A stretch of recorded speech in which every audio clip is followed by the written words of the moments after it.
Hello there, my name's Phill Williams and I would like to welcome you to Audio Angling, the podcast site of fishingfilmsandfacts.co.uk. I remember when I first came into sea angling back in the 1970s, desperately wanting to catch my first thornback ray, and was told to try a trip out from Rhyl, which I did, and bingo, we had around 30 of the things that day, which by the standards of that time was nothing out of the ordinary.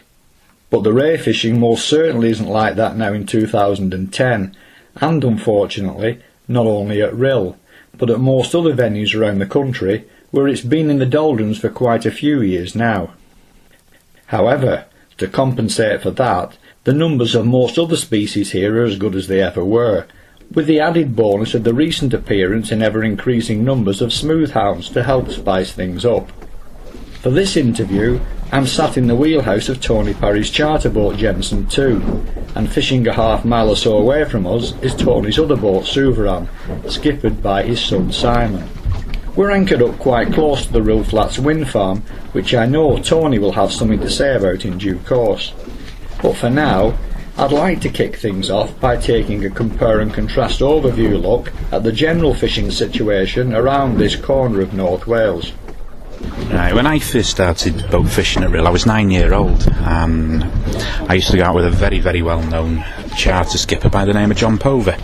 We used to see gurnards, dabs, whiting, doggies, rays, taupe, pretty much the same as we see now.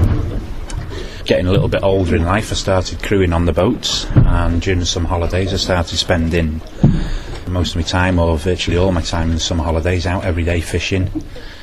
I wouldn't say fishing has changed that much from then till now, apart from the thornback rays have really declined and the turbot have declined. I put that mostly down to the netting that's been going on for the last 25 years. There's a lot of fish been taken in nets, not trawling but static gear, specifically targeting the thornback rays and the turbot. That's a national thing though, isn't it, rather than a local thing? It is national, yeah. It's not so much here. It's widespread. It's all around the country. But as for your general bottom fishing, I wouldn't say there's a great deal of difference in between the species we catch now to the species we used to catch 30 years ago. We did in the 70s and early 80s get a hell of a lot of spur dog early in the year. April and May we used to get some cracking spur dog fishing close inshore, and then they opened the fishery up to the commercial market, and the Holyhead boats and the Amlook boats and dare say some of the Fleetwood boats were lining for spur dog, and they were all getting shipped over to Spain by the wagon load. I can remember being up in Holyhead and seeing as many as 4 Arctics being loaded with boxes of spur dogs.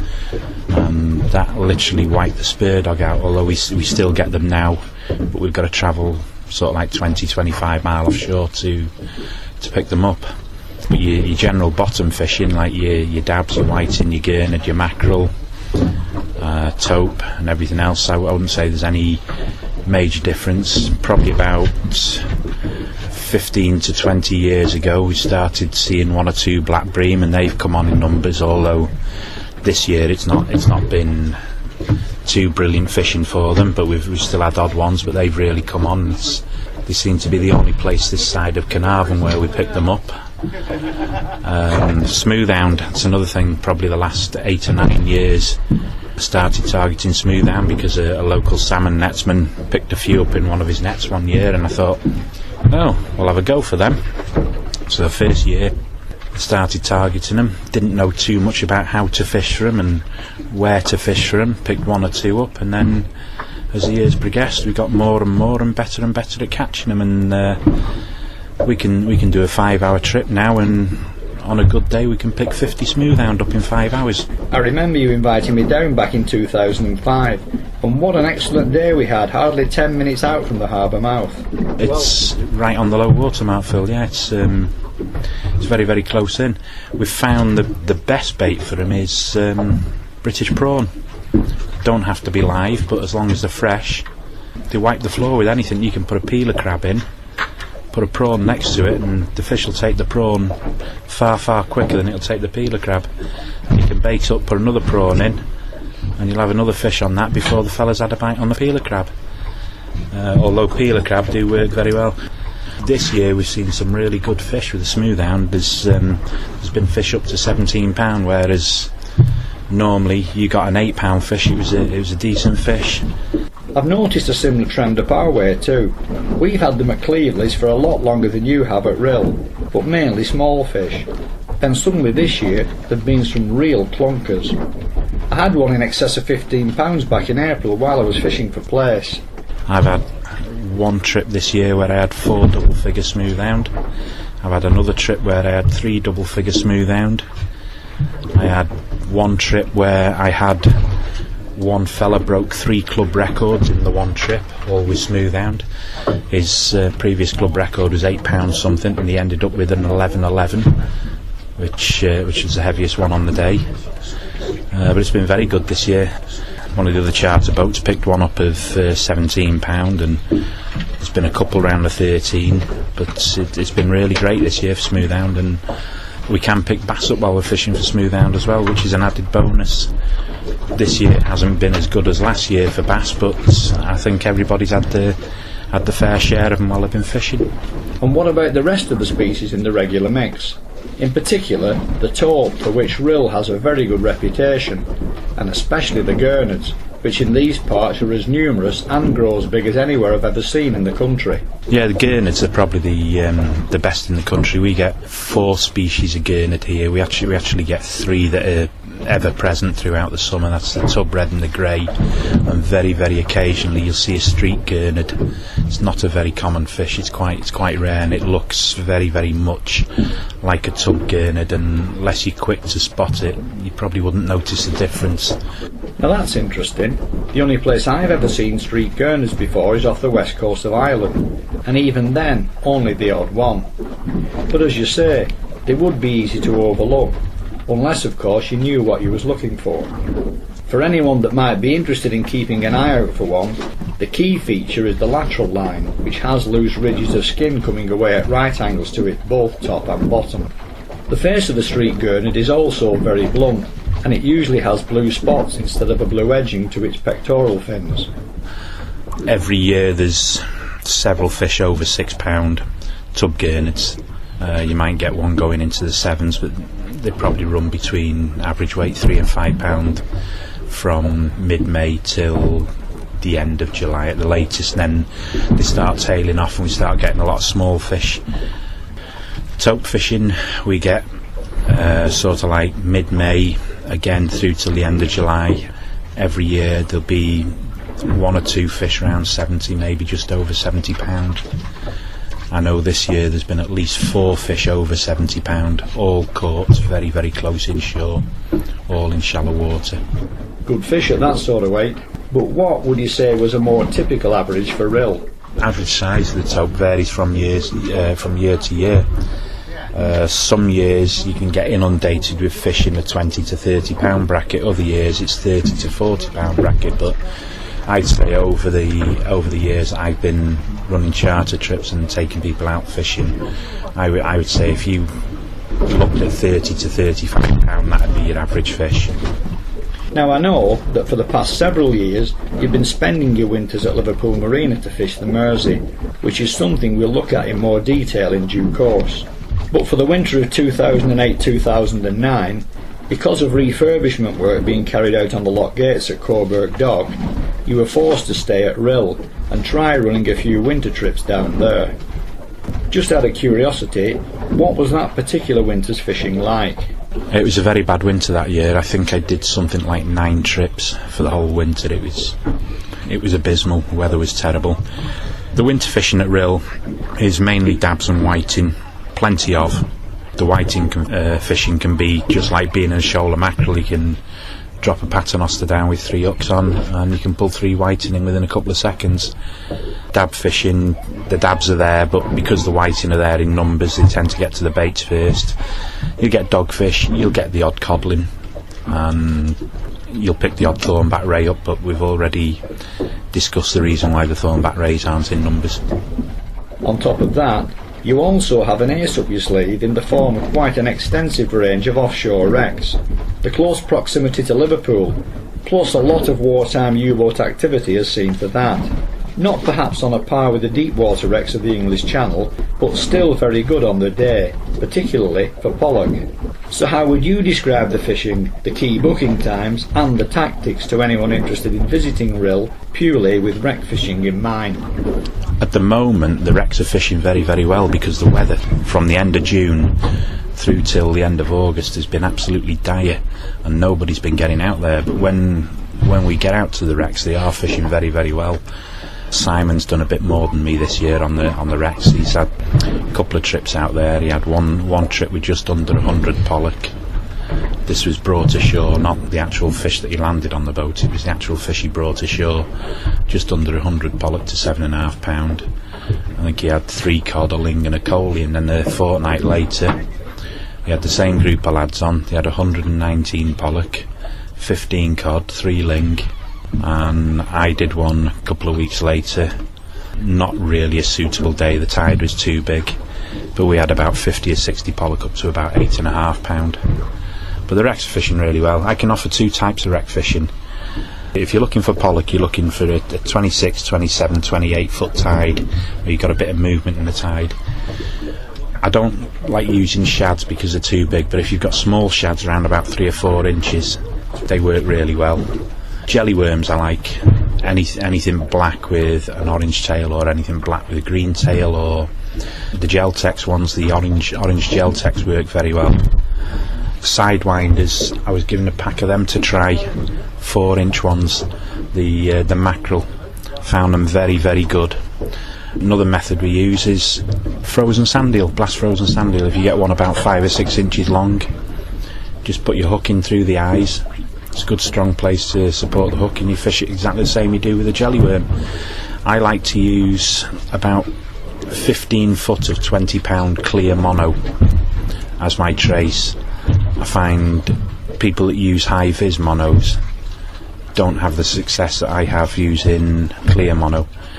But whether you're using a jelly worm or a shad or a sand eel, fishing for pollock, you want 26, 27 foot, 28 foot tide. You get a bit of movement in the tide, fish them all the same, and you should have a good day. The other way we can fish is on the smaller tides, 26 foot down.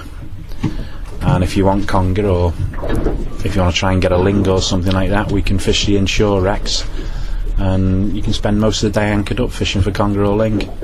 Because the tide's not running as hard, you get more time fishing on the bottom. Talking about the potential of fishing off Rhyl, myself for this year I'm on 37 species. That's me personally, not what's caught on the boat. I haven't had a black bream, I haven't had a turbot, I haven't had a Dover sole, I haven't had a brill, I haven't had a mullet or a garfish, so it just gives you a rough idea of what's about here. And presumably all of those fish have been caught on the boat this year, just not by you personally. Either on the boat or the shore. One final point worth making about Rhyl is that it isn't just about charter boat fishing. It's possible to put boats in with the facilities on offer at Prestatyn Yacht Club, and there's some good shore fishing in the area too. In fact, you have some pretty impressive flounder fishing by any standards. Early in the year, around about late April, May and June, if you fish the tide up with small peeler crab baits and fish like tackle, like a spinning rod with a 1 or 2 hook trace, there's some fantastic flounder fishing. I mean, some of the flounders in there must be touching 3 pound easily. And another fascinating thing is standing on the quay wall and watching the mullet swim up the river. Some days they go up in shoals of hundreds. Catching them's another story. I believe there's also quite a few bass to be caught from the nearby beaches too. I know that you've had your fair share of them over recent years. Yeah, it's been pretty poor this year, although the gales we had over the bank holiday weekend, I know quite a few lads got out on the beach at low water and had a good doing a bass. There was 1 or 2 lads had a couple of double headers of bass as well, which is virtually unheard of. I know one lad, he'd been fishing for over 50 years and he caught his first ever double header of bass. But like I say, this year's been pretty poor. It's not been expected, but no, you can get out on the beach, low water, if you get a westerly wind round to the north and it's blowing in your face around a force 4, force 5. Normally a fresh bit of lugworm sees to it and plenty of fish there, but like I say, this year's not been too brilliant. And what about bass for the boats out on the banks? Yeah, there's been one or two on the boat when we've been fishing for smoothhound down the Dee. There's quite a few bass. I think Simon had 13 one day. Most I've managed in a day's 3.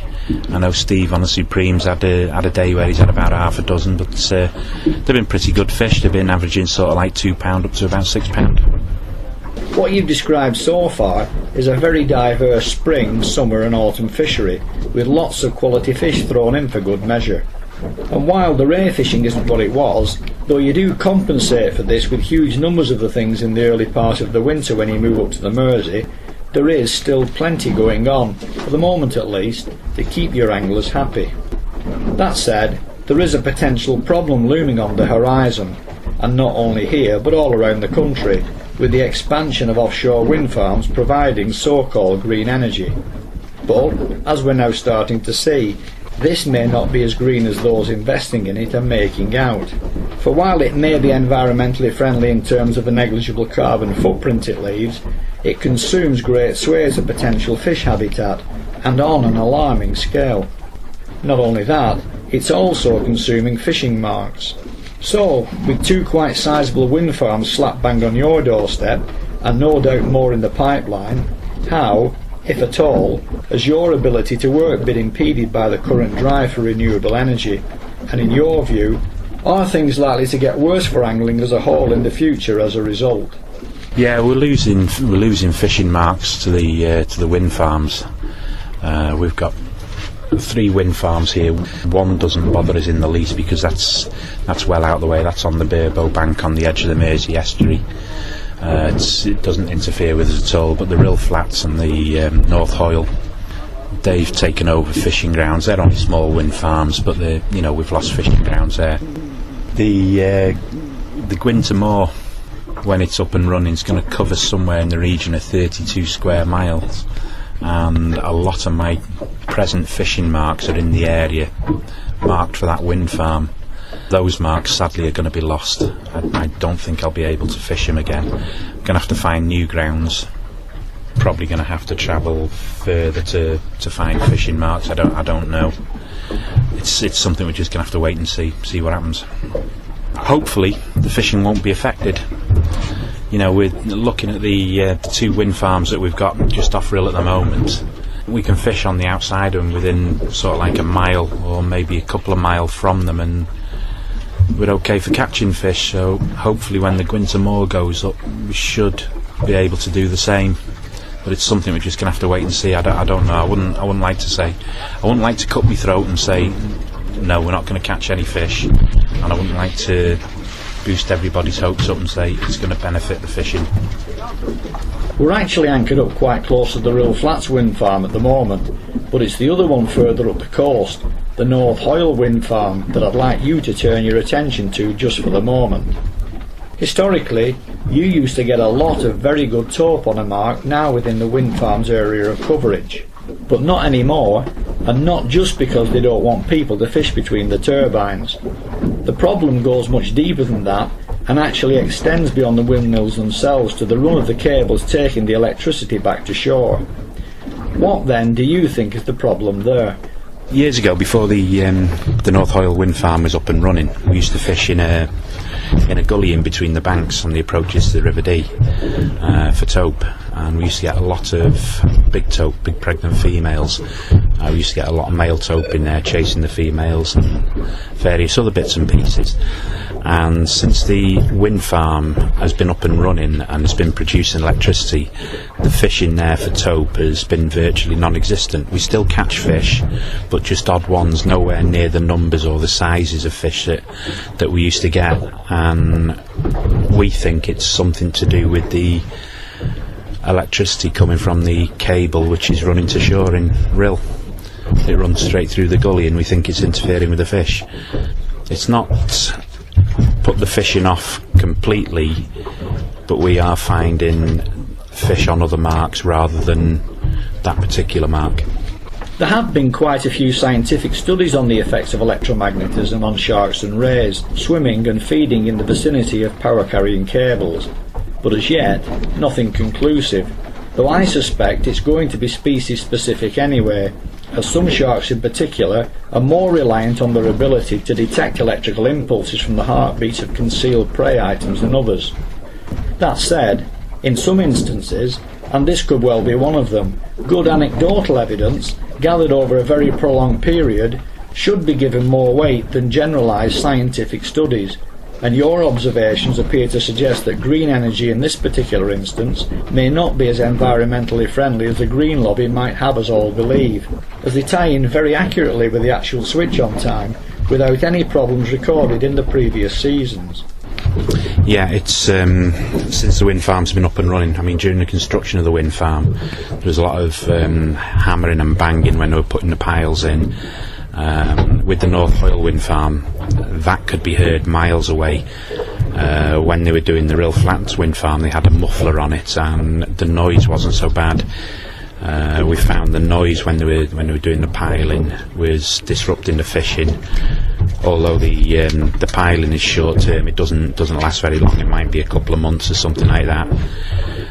That was affecting the fishing, but the big thing that's affected the taupe fishery is, since the wind farm's been up and running, we think it's something to do with either vibration from the wind farm or electrical current. We have two marks, or we had two marks, one approximately 3/4 of a mile from turbine 3, and one about another 3/4 of a mile south of that, which was in the gully, and none of these marks produce anywhere near the amount of fish that they used to produce, and it's since the wind farm has been up and running. We don't have any problem catching taupe elsewhere once we're further away from the wind farm. During the right time of year for taupe, we don't have any problem catching them. The numbers are the same, sizes are the same, and they just seem to have moved on to different grounds. And you previously had no problem catching taupe there prior to the wind farm? None whatsoever. It was within easy reach ashore, short distance from the port. We used to head there, they were more or less guaranteed. We're still getting further along the bank. If we head further down the estuary and get away from the wind farm, we still get them down there, but it's just this one particular spot, and it just happens to be where the cables run ashore. Yet one of the big boasts regarding this particular source of renewable energy is its environment-friendly credentials, which could then well prove not to be the case. The wind farm, although it is supposed to be environmentally friendly, I don't think they've actually looked into the effects on fish. I know when they were talking about putting the cable ashore, there was a big conflab about putting it up the river. They wanted to run the cable down the centre of the river to the substation, and they were not backed by the Environment Agency because of the salmon and sea trout running up the river, and they thought it may have a really big effect on the run of fish going up the river. So is there like one law for the game fishermen and one law for the sea fishermen? You know, as in, it's okay, they're only boat anglers, the fish will move somewhere else, whereas the salmon won't. You've given us a detailed overview of what the general, mixed and mainstream fishing is all about, but what about any unusual catches, or even one-off oddities? You must have seen your share of those in the area too. Yeah, we get a few weird species turn up from time to time, like greater weavers. I've never ever actually seen any here off Rhyl, and I caught two in 2 days. Both on the same mark. I mean, it could have been the same fish for all I know, but both about 14 inches long. Beautiful looking fish. A couple of years back, Simon had a red mullet, and the same week there was one caught off landed no pier. Triggerfish.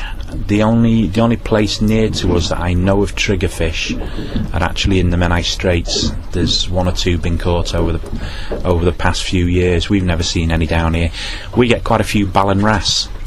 They're not rare fish, but for a place that's got a lot of flat ground and no features, we get our fair share of ballon wrasse, and we get a few gold cinnies, tompot blennies, dragonets and sea scorpions, which aren't rare, but the small species, The reason why you don't see too many of them is because people are fishing too big a hook, but if you fish small baits, small hooks, you'll see quite a lot of them.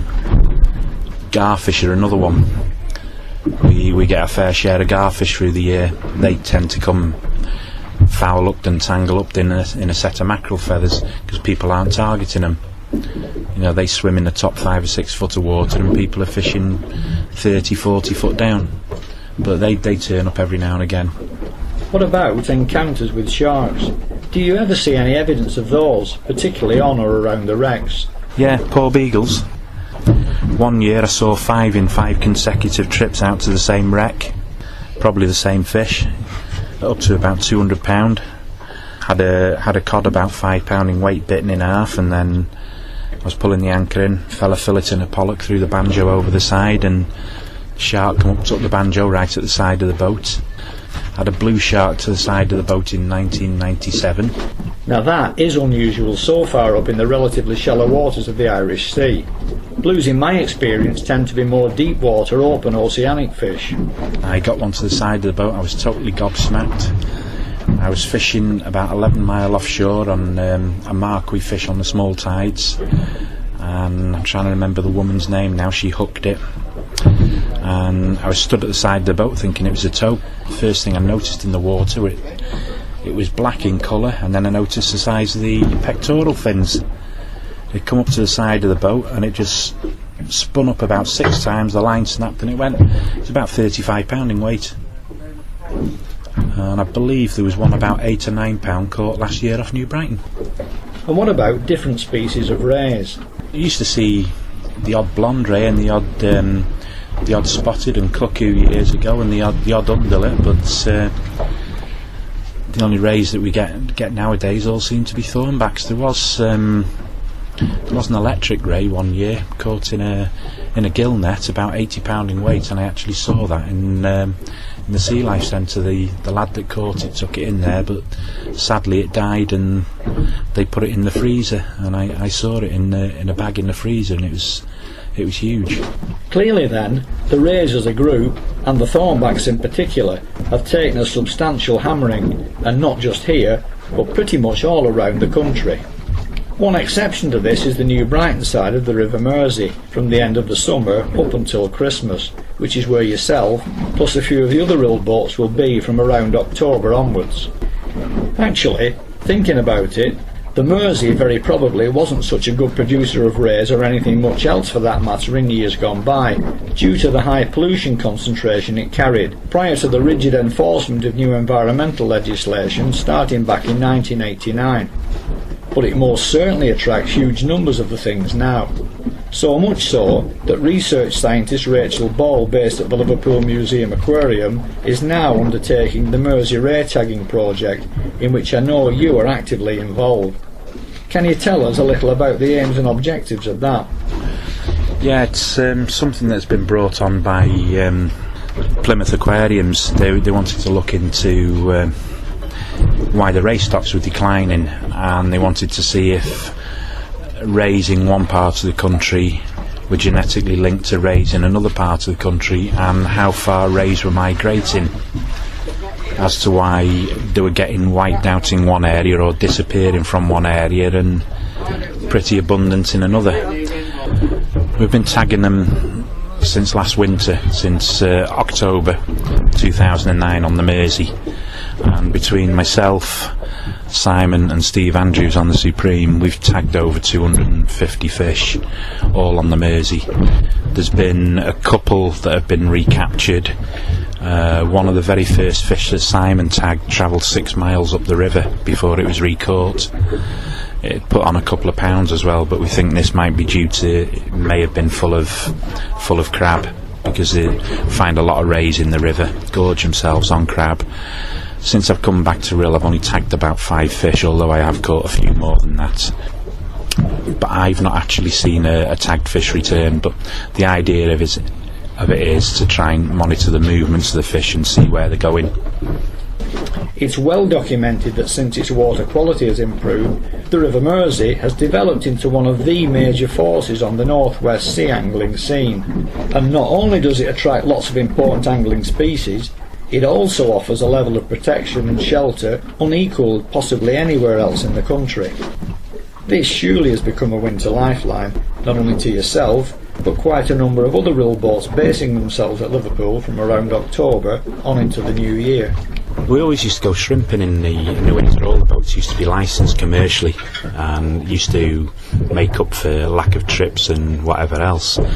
When I started on my own, went self-employed, I looked at other options, and I went down the Menai Straits for about 5 or 6 years, and one or two of the anglers there turned around and said to me, why should we come down here for dabs and whiting when we can catch them on our own doorstep and better quality? You want to come down the Mersey? Anyway, cut the story short, I got dragged down there by a couple of lads in small boats. Spent a day on the river. We had, I think it was 82 cod between 11 of us.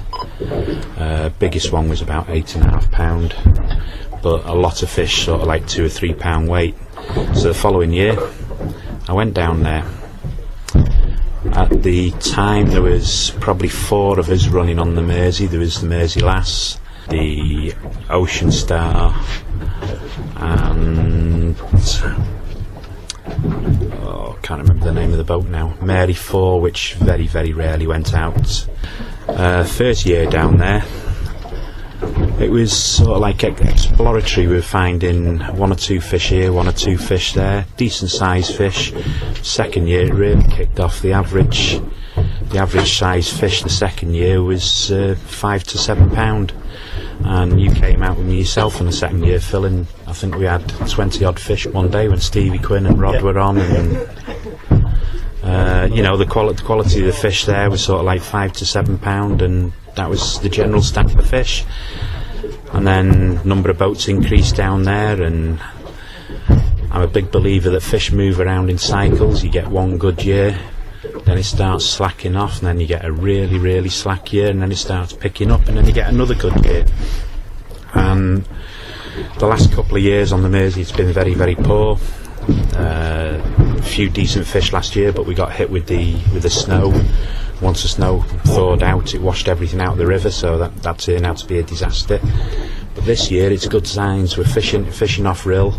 We're seeing more cod off Rhyl than we've seen for a good 30 years. I mean, we're catching fish in the 2 to 3 pound bracket. Some days we're getting a few, some days we're getting none, but it's virtually unheard of off Rhyl. So I think the Mersey this year is going to fish really, really well. There seem to be cod everywhere from people I've been talking to. They're right up the coast past Blackpool and Fleetwood, and they're as far down the coast as Pwllheli. So I think the Mersey's going to fish really well this year. As a small boat angler fishing the Mersey and only having New Brighton at the mouth of the river to put in from, we have a range of tide and weather related problems which the charter boats coming down the river from the city centre simply don't have. That said, you do still have a number of restrictions to work around yourselves, so can you tell us what these are and how they impact on your trips? Yeah, unfortunately, because we're in a marina in the centre of the city near enough, we're tidal.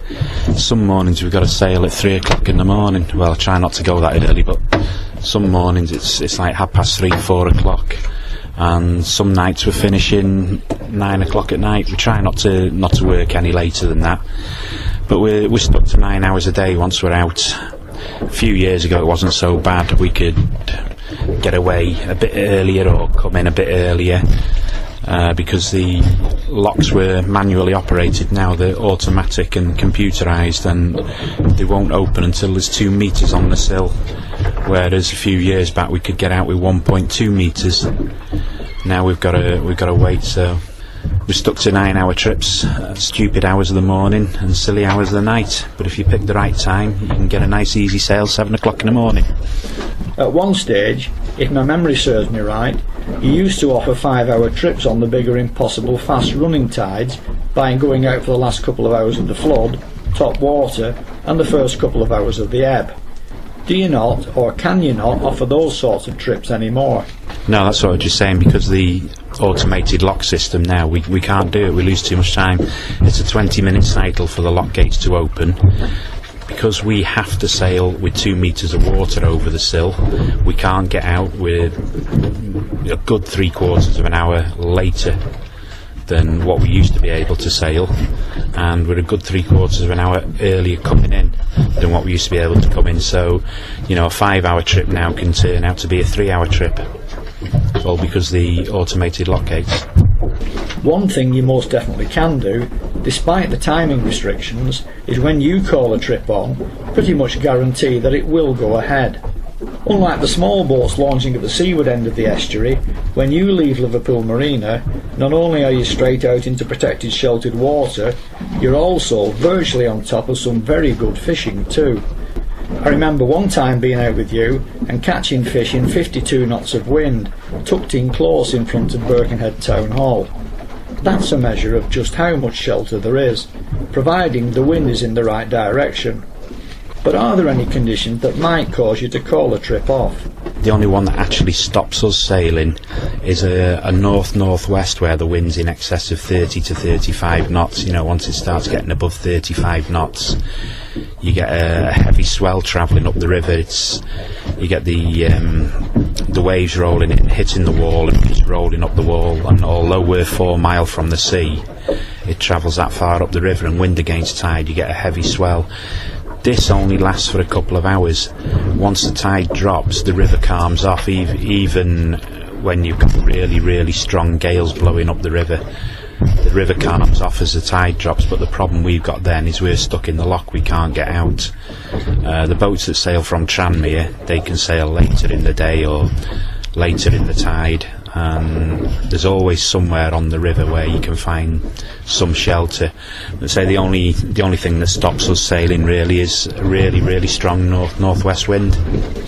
The main target fish over the back end and winter months is understandably the cod.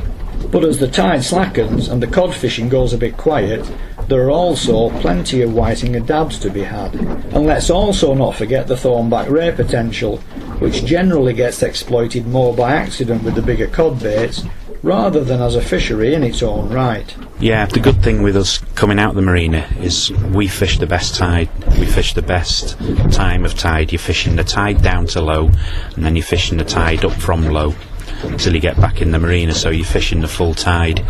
Whereas if you were to sail at a set time from Priory Wharf, where you could sail at say 7 o'clock every day, with the tide times being different every day, you'd have to pick the right day for you to get the full benefit of the tide. Whereas with us sailing out the marina, we get the full benefit of the tide on every trip that we sail on. The other good thing about the river as well is it holds a really, really good head of whiting and dabs, good quality dabs and whiting. We can come out the marina, drop on the bank and fish all day on the bank for dabs and whiting. You pick the odd cod up on the bank as well. I mean, most of my big cod that I've had from there have actually come off the bank. Get a few thornback rays on the bank as well, but certainly for dabs and whiting, they come in 2 and 3 at a time on certain tides, and then we can move up the river towards the river mouth and fish on the bank just by the Brazil buoy there, and again dabs, whiting and rays. So you know, other than cod, you've got quite a few other options. Earlier in the year as well, sort of like October coming into November, there's 1 or 2 strap conger in there as well, and a few doggies. So you know, there's several species of fish that can be taken out of the river, not just the cod.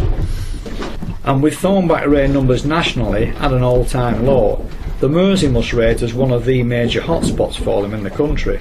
Yeah, it's certainly the best area I know for thornbacks over the last few years. I mean, you go back 20-25 years ago off Rhyl or virtually anywhere around North Wales, and the thornback ray fishing was fantastic. You know, you weren't talking 10 or 11 fish, you were talking 100 or 100 plus fish in a day's fishing, and the Mersey's not quite up to that, but it's not far behind it. Several days last year we were taking up to 50 fish in a session, and we don't fish the whole tide for the thornback rays. We only fish for probably 4 hours maximum when the tide drops off, slacks off a bit, and we're able to get onto the mark.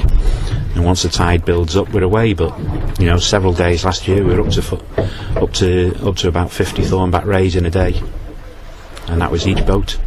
That's excellent fishing by any standards. and some excellent information too on a wide range of topics that will, I feel sure, provide a lot of food for thought. My thanks then to Tony Parry for taking the time to talk to me. And for anyone out there wanting a bit of first-hand experience, either of the summer fishing off Rhyl or the winter fishing in the Mersey, simply look up Jensen II angling charters, www.fish-jensen.co.uk.